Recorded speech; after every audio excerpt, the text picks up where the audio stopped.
galabta ayaa si meeqaan sare ah degmadan ceelbe gobolka Sanaag waxaa loogu soo dhaweeyay wasiirka wasaaradda cadaaladda Soomaaliland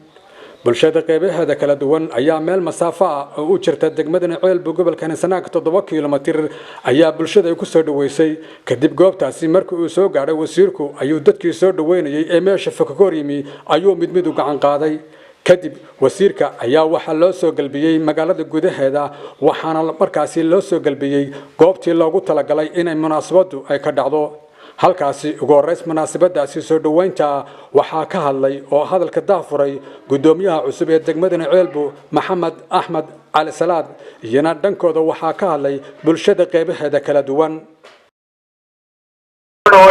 kama furan la furan niyad furan intaba waa ku soo dhaweynaynaa waa deegaankiini waa gurihiini waa magaaladeeni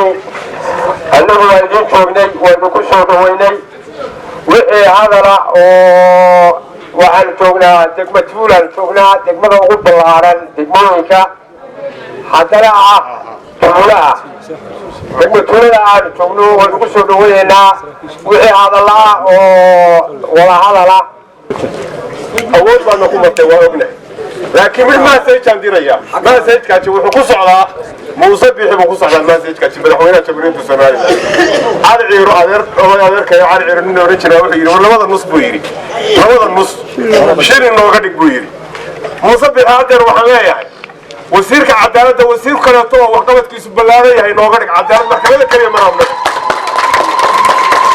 إنت طالع هي وسير وحقا كرا أو بلارن الوفد ده وقاملي وسير كعدالة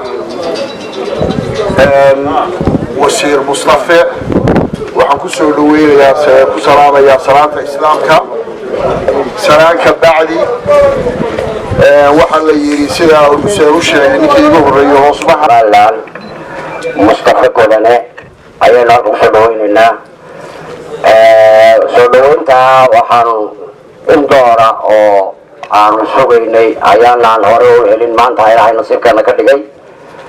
waxaanu aad baan u soo dhaweynayna waa magaaladiisii waa gobolkiisii xagga diiwaangelinta reer Ceelbu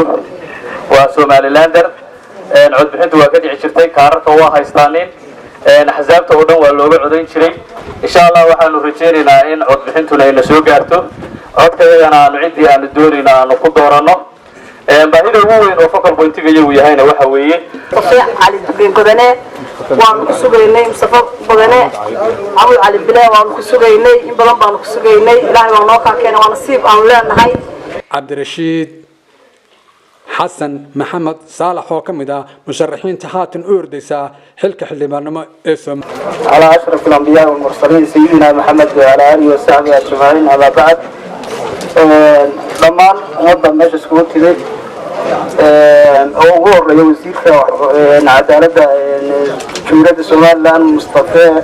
Maxamed Cali Salaad iyo wafdiga la socota iyo bulshooyinka kala duwan rag iyo dumar iyo dhalinyaro iyo aqoonyahan iyo culamo isku jirtay Ceelbu sida wanaagsan soo dhaweysay inta waxaan ku salaamaynaa salaanta islaamka assalaamu calaykum wa rahmatullahi wa barakaatuh salaamka bacdi waxaan rabaa in halka ka soco xiriir xiriir codsiga soo dhigtay laakiin codsiga soo dhiganay hawsha wadikii waday oo ka shaqeynayo isku dibadiyay baan aado halka in la soo fiican waqti yaa laga dhigaashi codsi korka iyo inta ka bacdi maanta aad baan soo dhaweynaa wasiirka ma markii ugu horeysay uu yimid inta joogaa ma intaan garanayo waxa weeye markii labaad iyadoo xilligii hore uu yimid 2017 xilligii abaaraha wasiir aad baan ku soo dhaweynaa dadkaaga iyo deegaankaaga baa timid iyo magaaladaadii oo ku baahnaayeen halkaas waxa ka hadlay wafdida qayba kamida oo kamid yahay isuduwaha wasaaradda biyaha Soomaaliland iyo xubno kale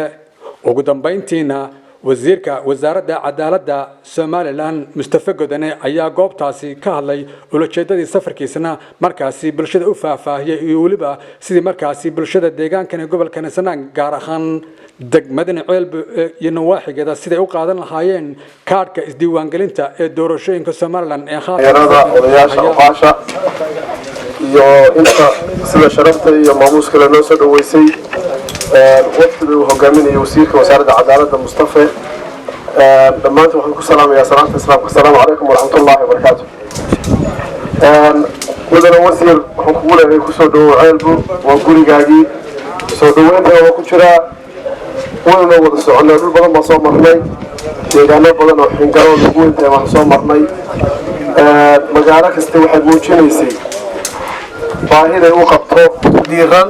ay nagu soo dhaweeyeen cuqaal haween gabdho isboorti arday macallimiin cilmi awdiin ciidanka booliska ciidanka dhammaantiin waxaan ku salaamay salaanta islaamka assalaamu calaykum waraxmatullahi wabarakaatu bacda salaan aad baanu idinka mahadcelinaynaa waqtiga adag waad bannaan celinaynaa soo dhaweyntan qiimaha iyo qaayaha leh ee aan loo kala hadhin ee aad nagu soo dhaweyseen oo weliba halka aad ka sheegteen inaad muddana sugayseen inaad noo diyaar ahaydeen iyo inaanu nimaadnaba inaad ku faraxsan tihiin aad iyo aad baanu idinka mahadcelinaynaa waxaan intaa ku darayaa haddii aadna soo dhaweyseen oo sidaa quruxda badan ee gobonnimada leh ee martisoorka leh noo soo dhaweyseen annaguna soo dhaweyntaa waa ka jawaabaynaa dayicna mayno waxqabad baanuna kaga jawaabaynaa maanta waa maalin taariikhi ah waa maalin guul ah qaranka somalilan iyo dowladda somalilan shacabka somalilan dhammaan waa maalin intayada wafdida halka maraysaba taariikh noo ah maadaama ay noo suurto gashay inaanu ceelbu joogno oo ka khudbadaynayno oona lagu soo dhaweeyey oo ah magaalada saddexaad ee mandaqada ugu weyn aad iyo aad bay guul waa markii ugu horeysay ee wasiirku uu soo gaadho degmadan ceelbe gobolka Sanaag tan iyo intii xilka u magacaabay madaxweynaha Soomaaliland Muuse Bixi Cabdi wuxuuna markaasi haatan uu ku sugan yahay degmadan ceelbe gobolka Sanaag iyadoo la filayo habeenkan caawana inuu markaasi ku sii sugnaan doono sidoo kale wasiirka ayaa lagu soo dhaweeyay magaalooyin fara badan oo ka mid tahay degmada Xingalool ceelbu Aasaran Armaale iyo magaalooyin kale oo fara badan وأحمد عبد الله عيسى أحمد عاشور دقمة علبه قبل كسناك